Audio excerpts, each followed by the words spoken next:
Nice Radio Kalaloo presents Just Another Look. Just Another Look is an innovative, exciting, albeit decidedly provocative and yes, certainly controversial, socio-political analysis of issues of a local, regional, and international nature. Just Another Look is heard only on Nice Radio. First aired on Saturdays at 6 p.m. with repeat broadcasts on Sundays at 9 p.m. Remember, you can always catch us on the World Wide Web, www.niceradio.info. You can check out our Just Another Look blog, www.justanotherlook.com. And you can also catch us on YouTube. I am, of course, Keith Joseph.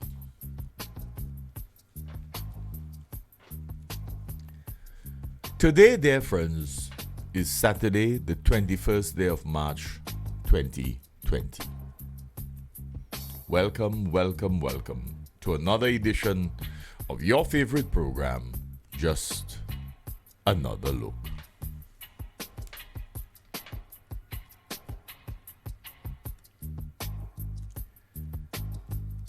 Even as St. Vincent and the Grenadines joins the rest of the world as yet another nation with COVID-19 or the coronavirus, we continue to be confronted by murders. We continue to be confronted by violent acts against women. We continue to be confronted with the fact that it now appears normative that the only way we can deal with conflict situations is by executing violence.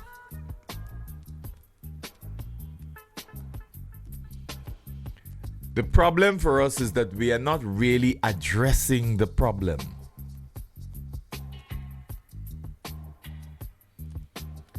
Our response or our responses are not really targeting the problem. Because we seem to have forgotten the importance of family. We seem to have forgotten the importance of the child rearing practices in our country. We seem to have forgotten the importance of good living, the importance of good example, the importance of a healthy attitude towards life. We seem to have ignored the importance of prayer in our daily lives.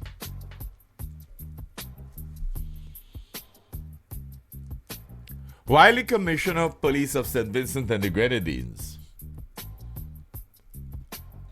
has seemed overly anxious to chronicle what is perceived to be a reduction in serious crime, we are unfortunately still at a stage where the number of murders occurring in our small nation continues to be out of whack and is reflective of our inability to effect meaningful change.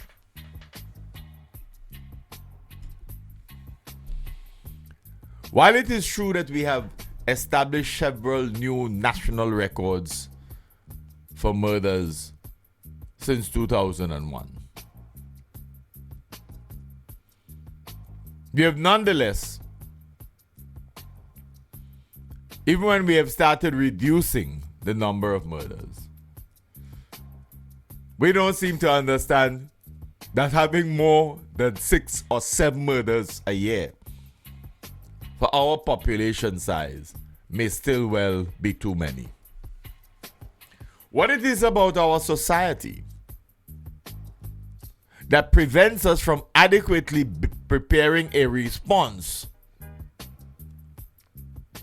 that can be effective. Just another look is of the view that our politicians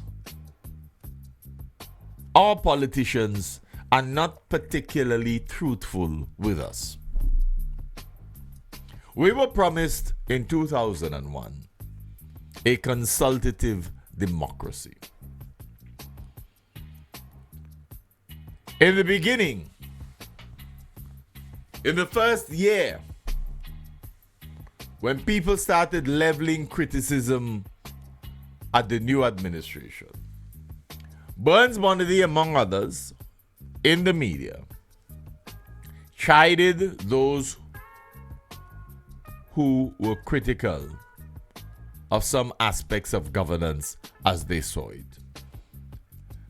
And their response at the time was that you ought not to be too critical because it is early days in the new regime and that they deserve their honeymoon. The new leadership deserve their honeymoon. Well, that was 19 years ago. So how long of a honeymoon does a government need? Or is it that each time that they are returned to office consecutively, that we have to restart the honeymoon process? Because those who were critical then are in many respects still critical now.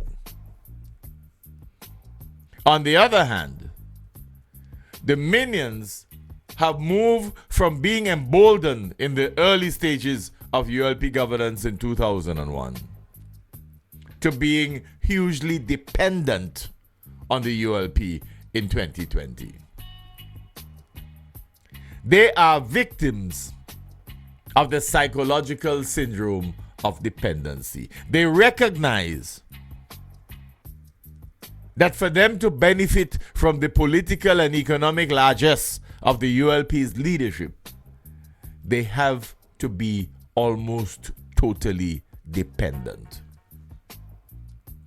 So much so that some may not be able to determine how they should dress. Because should the government change, they're not quite certain what they will do with the wardrobe that they now have. Because they have allowed the facade of loyalty to determine just about everything they do, including the color of the clothing that they buy and wear consistently. They have fallen prey to the old communist style system that suggests that you must not only speak to show your loyalty, but that by looking at you, by looking at your dress code, it must be known that you are loyal to the ruling regime. It is that dependency on the political and economic largesse that allows them to be almost intolerant of any form of criticism of the ruling regime. They can no longer distinguish between constructive criticism and that which is designed to be destructive. That is what we have become as a nation. We did not get the message when Justice Adrian Saunders visited St. Vincent and the Grenadines and said that he had to be careful about what colors he put on when he left his home to go into Kingstown. They did not get the message. And the message was clear that we had become a highly politically partisan country. That we had become tribalistic in our politics. And that ultimately it had begun to affect who we are.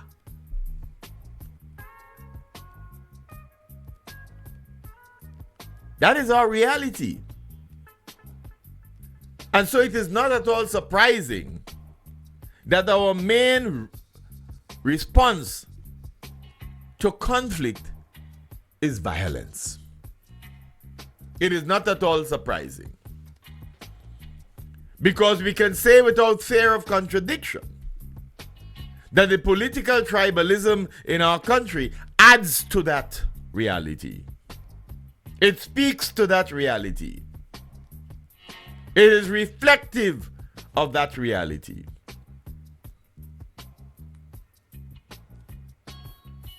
If you try to be constructively critical of anything that the administration does, the leadership sits back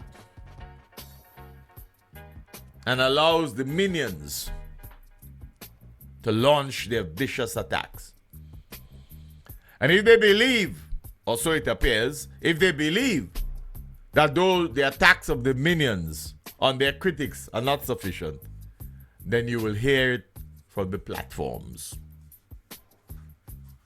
You will hear it from the platforms. I want people to understand that the business of naming names of persons who are critical of the regime is nothing new. It is nothing new. We had that going on for some time. We had that going on for some time. We know about Bassey Alexander.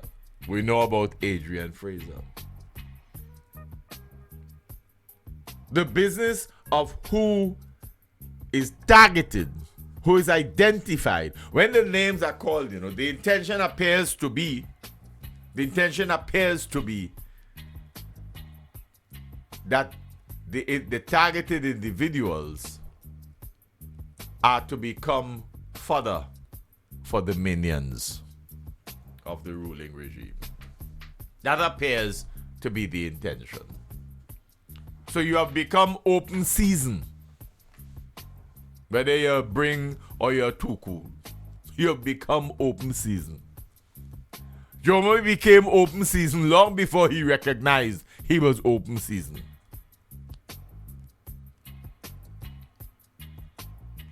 So if the response to even the most constructive criticism is to make the purveyor of that criticism a target of the party and the party's minions, ultimately, in the rough and tumble of politics, like the comrade likes to say,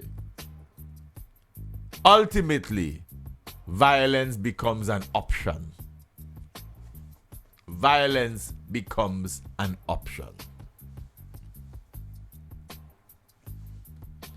And we have recognized within this Caribbean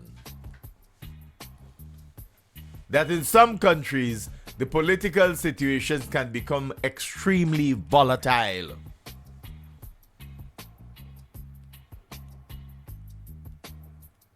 And that violence becomes a viable option, as some would want to see it. So we should not be surprised, dear friends, that the police, the government, have shown themselves incapable of redressing the crime situation in this country, particularly murders. There may be some amelioration, but they have failed to address the core factors that give rise to what we have become as a people. It is the society itself that has undergone that change. And there has been a process. There have been several factors that have led to us getting to that point.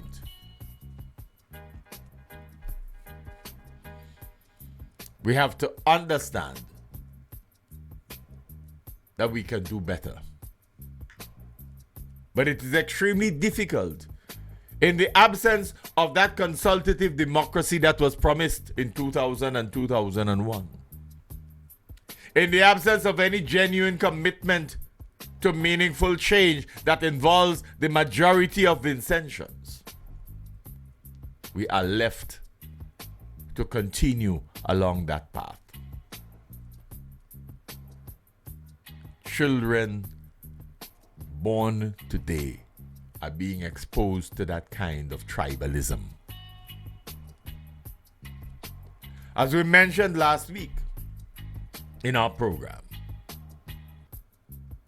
C.L.R. James was very correct, and he's not the only one, who pointed to our academics, some of whom can barely rise above the status of pseudo-intellectual. Many of our academics have failed to be Caribbean, have failed to be West Indian, because they cannot extricate themselves from the experience of plantation slavery. It is all they know. It is their major frame of reference. And so, even with the best intentions in the world, they continue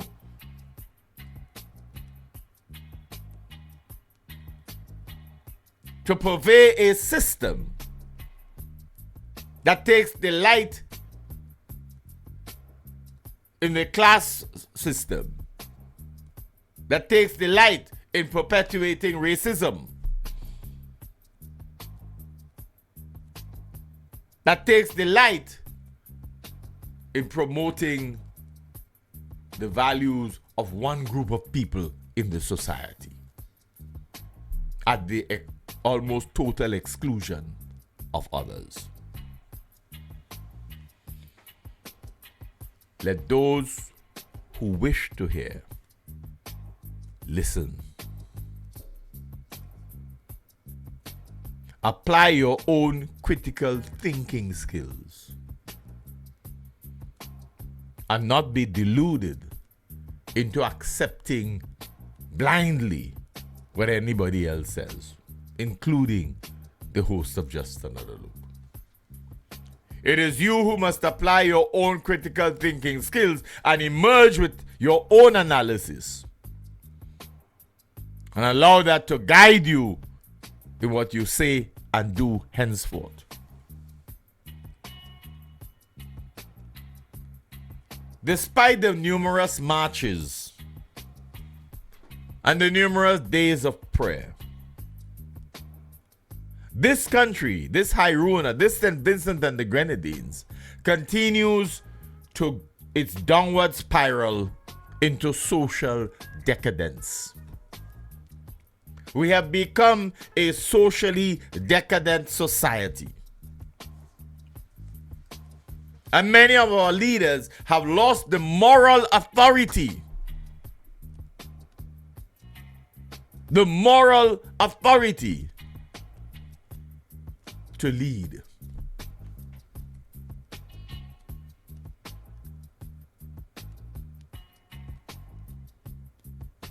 We say that without fear of contradiction.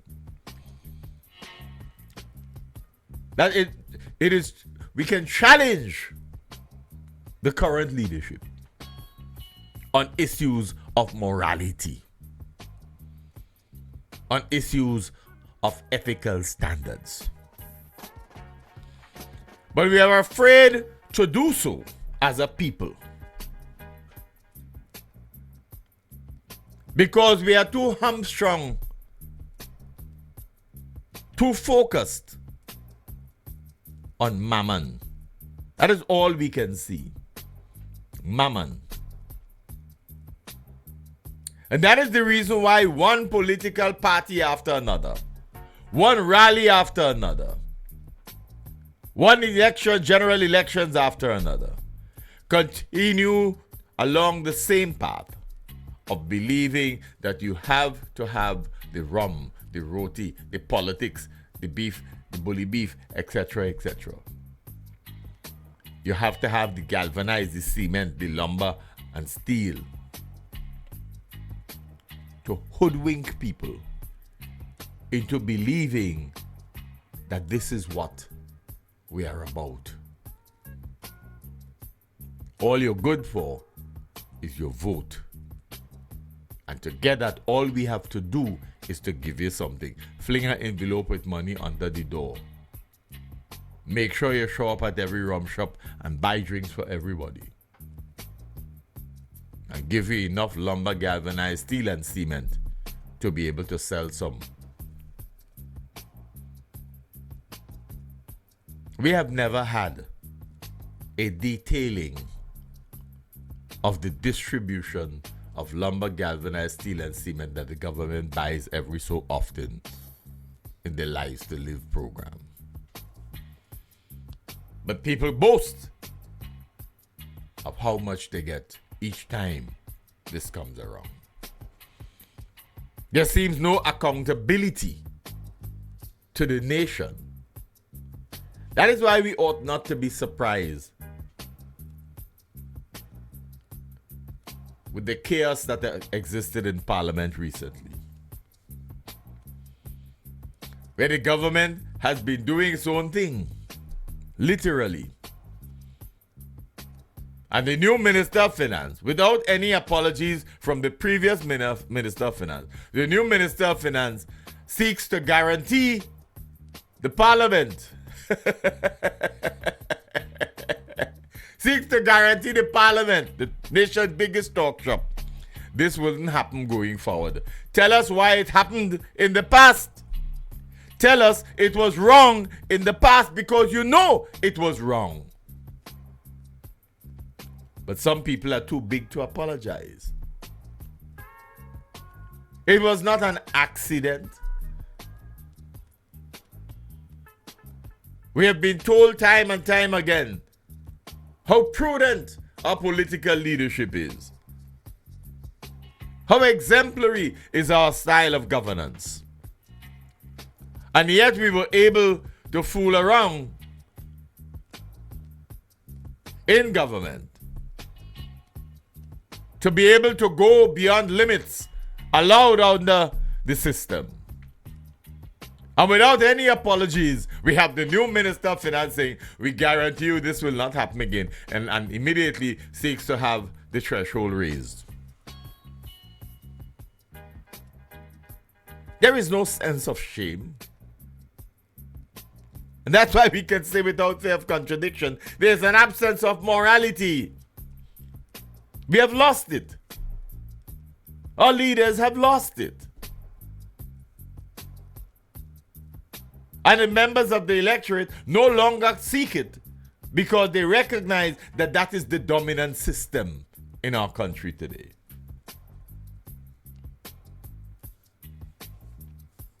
Despite the marches, despite the prayers, St. Vincent and the Grenadines continues its downward spiral into social decadence.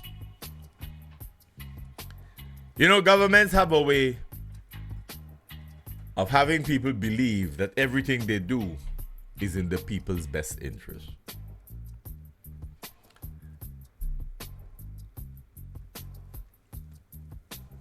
Our Prime Minister operates under what he appears to think is some sort of creativity in politics. So we creatively, in an ad hoc manner, after the fact, label the street blockages of 2000 a roadblock revolution. Can you imagine that? A roadblock revolution. Yet when the people blocked the road, the path to the Governor General's residence on the morning after the elections in 2015, he didn't want that to be considered a roadblock revolution. And so the forces of the law were quickly brought into play. But what was the anxiety to get sworn in that particular morning? Where did the leader of the ULP pass to get to the Governor General's residence? And is it true? Is it true? Because he knows better than anybody. Is it true that he was sworn in or sought to have himself sworn in before the final count was in? Is it true? We'll get to that in another minute.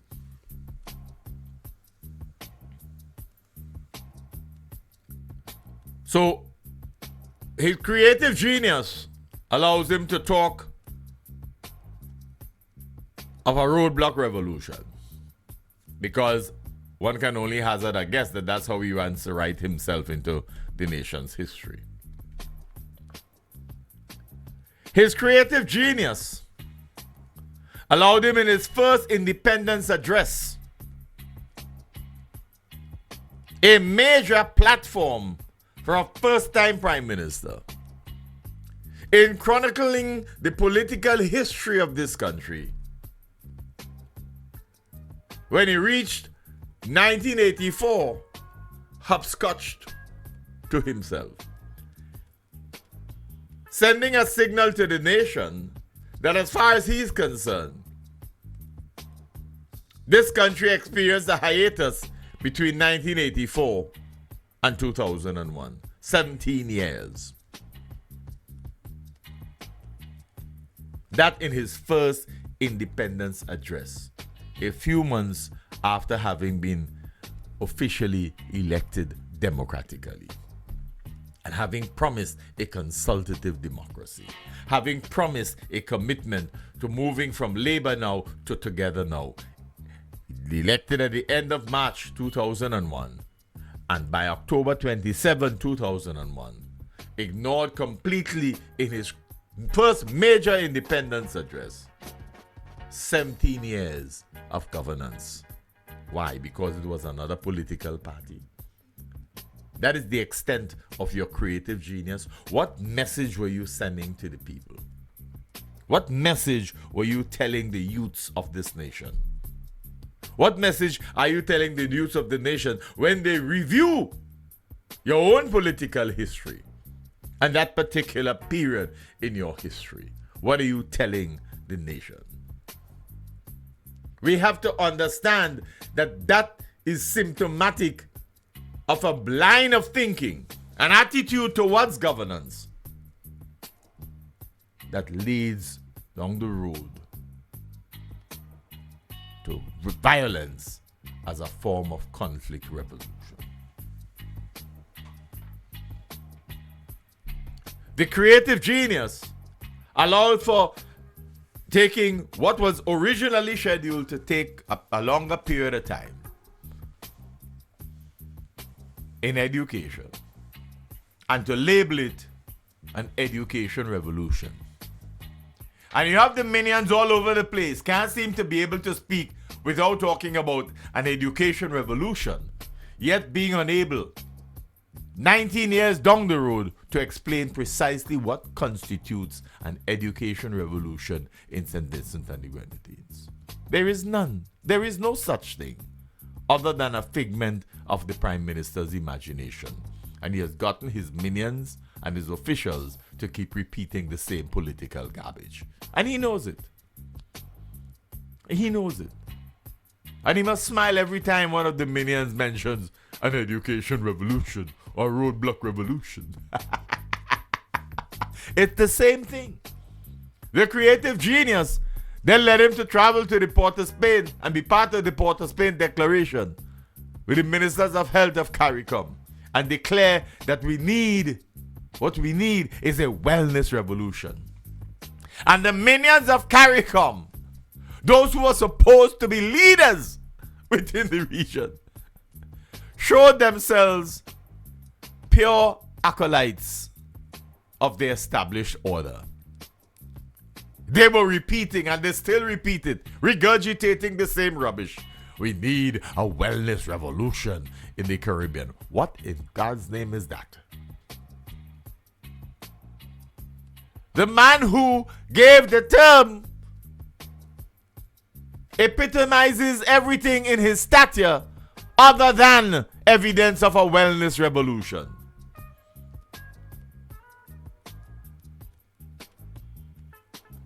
How many years ago in Cuba he was told that he was obese? Now he is significantly much more so. What wellness revolution are you talking about, comrade? What wellness revolution? It is nothing more than the mouthing of a phrase that you believe or appear to believe could capture the imagination of others, and it be repeated and you be credited. So it appears.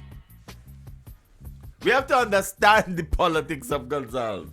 That is why we talked about the politics of the dead.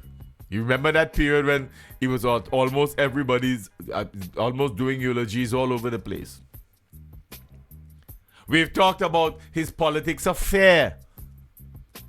We're much like Parnell Campbell when he was Attorney General.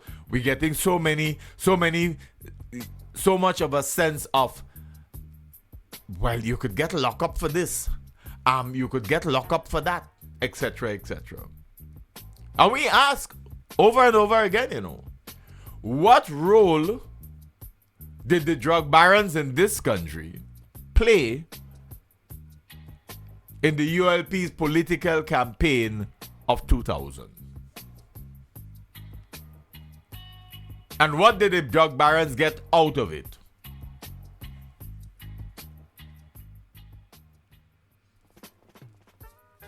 What did they get out of it? Why was it that in the referendum of November 2009, many of those drug people came out in their numbers to ensure that the Constitution was not changed? Why?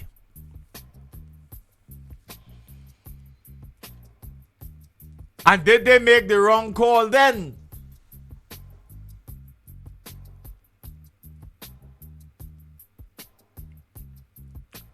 The situation now with medical marijuana, one would have imagined that there would have been a concerted effort to engage those who were involved locally. But how many of those marijuana farmers, marijuana growers, marijuana dealers would have sought the legal support of Gonzales when he was a practicing lawyer? Up and down the Eastern Caribbean, how many of your cases as an active lawyer involved representing people who were arrested on allegations of being involved in drugs? How many? And did that number of people and the relationships that were established then, did that in any way have an impact on the kind of support that the party received in 2001? You see, sometimes we have to go back. The common like to say you have to go back in order to come forward to be able to explain things. We're just asking a few questions, comrade. Because you know very well that what we are saying is true. and that the questions we are raising are valid. There seems no end to the continued ease with which Vincentians are taking the lives of their fellow men and women.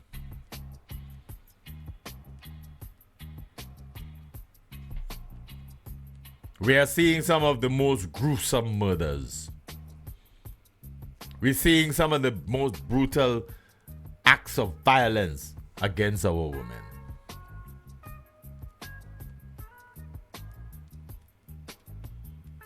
And we have no response. We have no response. We are failing to engage in a fulsome examination of our social reality. The boss's creative genius led to the Pan Against Crime initiative. There is as yet no evidence to support any claim that the Pan Against Crime initiative had any measure of success. None. Any such claim can only be a figment of the imagination of those who initiated the program. Nothing else. There is no evidence. A self-acclaimed scholar, Gonzalez knows that in this day and age, the proof of success of any project is in the results. The evidence, the scientific evidence. There is none to support any claim that the Pan Against Crime initiative has served us in the avoidance of crime. None. No more than there is any evidence that visitors come to St. Vincent and the Grenadines for the purpose of being part of the 9 morning celebrations. None. No such evidence. But we continue to make the claims because they sound good.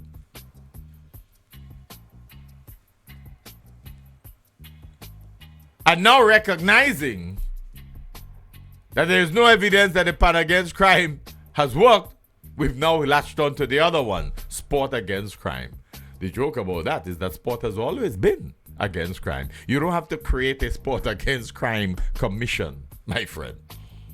The fact that you are thinking of creating a Sport Against Crime commission is evidence of your own ignorance relative to the role that sport plays in any society. There is more evidence that sport has always been a measure in the alleviation of delinquency, deviance, delinquency, and crime. What you're seeking to do is to showcase the obvious. You don't have to do anything else, my friend. But it's your blatant ignorance of the reality of the role of sport in building character, in instilling discipline, that you are now seeking to utilize and hold up as an example of a successful story. It was successful before you even conceptualized such a program. It's not surprising that you're probably the only one that is seeking to launch a commission for that. Sport Against Crime. You'd have been better served creating a commission for sport as a vehicle for development. Sport and development. Sport for development. But if you don't know, you don't know. The only problem is you will not say that you don't know, because it will make you appear weak. In a recent edition of Just Another Look, we chided the leadership of this country for their failure to exhibit good example for our young people to follow. The behavior of several of our politicians from both sides of the aisle regarding the psychological abuse of their spouses by virtue of bedding down with smallies at almost every opportunity has unfortunately been held up as a phenomenon that they label new morality under the new dispensation.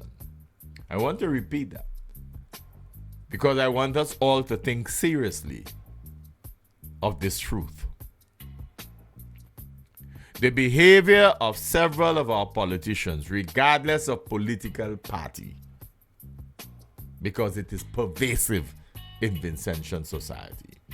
The behavior of several of our politicians from existing political parties regarding the psychological abuse of their spouses by virtue of bedding down with smallies at almost every opportunity has unfortunately been held up as a phenomenon that they label new morality. Challenge that. Because if you look around in Vincentian society, a number of youngsters who believe that they have to showcase themselves as budding politicians are following suit. Because they do not yet see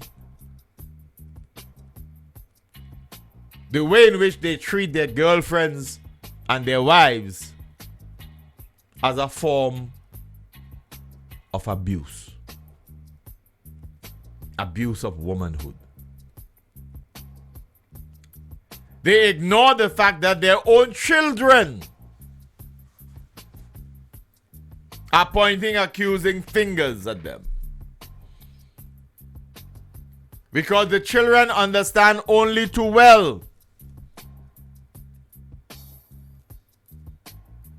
why you could not take their mother with you to this or that function. They understand only too well. And then you get bothered at the fact that the children begin to lose respect for you as head of household. Because you're behaving like an absentee landlord. You feel you own the place. You go and you come as you please. And they have no choice but to follow your dictates. That is changing. And it is the reason why our politicians are so fearful of women in leadership positions. Every now and again, the doc and others put up a woman and extol her virtues. And say, you see, look at what we've done. We've just made a woman Governor General. We have one woman in Parliament out of all the numbers, right? So what have you done really? What have you done? You're relying on women to be the cornerstone of your political party. They do the house to house. They do the bulk of the work. They're the ones you're anxious to take to bed, but you don't consider them worthy of rising to leadership levels so that their ideas can impact positively social change and political change. You see them as useful mostly for the bedroom and decorative value in public. That is slavery all over again. That was what it was like in slavery. That is the mentality that C.L.R. James talks about, from which Our leaders today seem incapable of extricating themselves. That is why we are the way we are today.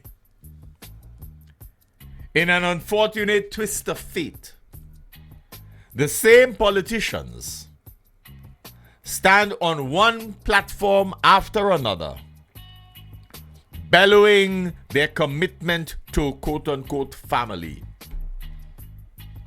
leaving their own spouses and the nation's youths pondering precisely which quote-unquote family they are referencing.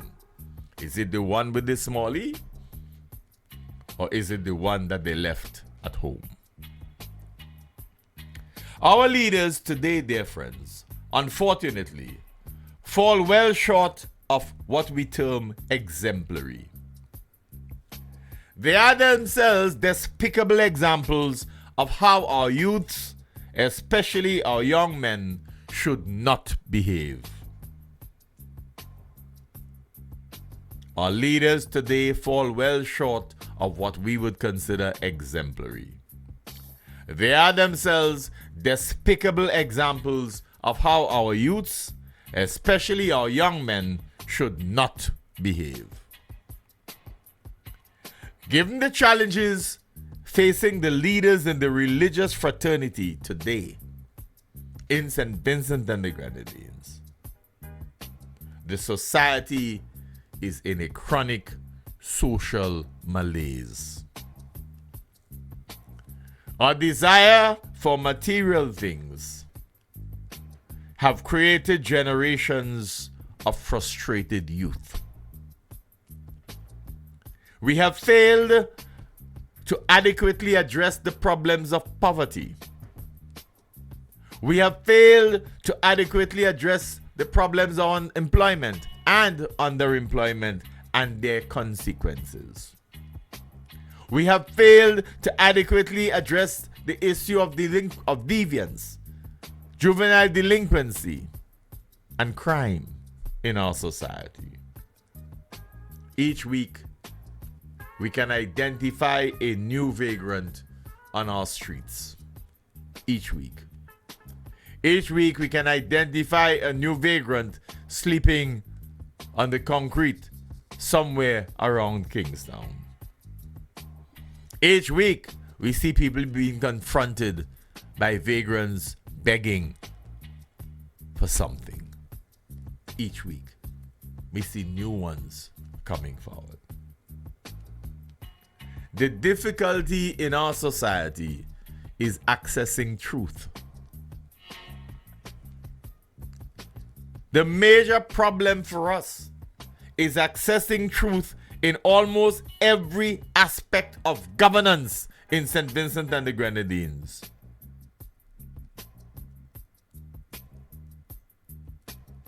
And this has led to an increasing number of Vincentians becoming insecure and decidedly worried. The coronavirus is just the latest in a long line of issues for which truth is a challenge. It is just the latest. There has as yet been no programmatic platform that bears understanding and acceptance by Vincentians that has been enunciated by any of the political parties. By any of the political parties striving after governance of our country, even as we prepare for another general election.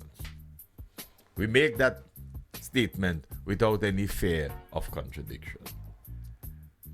There has as yet been no programmatic platform that bears understanding and acceptance by our people that have been enunciated by any of the political parties striving after governance of our country, even as we prepare for another general elections. You're trying to go through the clutter of what is said on one political platform after another to try to find evidence of a clear policy framework that highlights the key issues and how they are going to be dealt with. None of the political parties are giving us that. None. And it is a sad day for St. Vincent and the Grenadines that is our experience. We have individuals who may come with an idea or two and a program or two. We're not getting a collective from any of the political parties. With an increasingly frustrated nation heading into general elections, anything can happen. Anything can happen. People are not getting answers, nor are they being courted with a semblance of confident leadership. That is our reality today.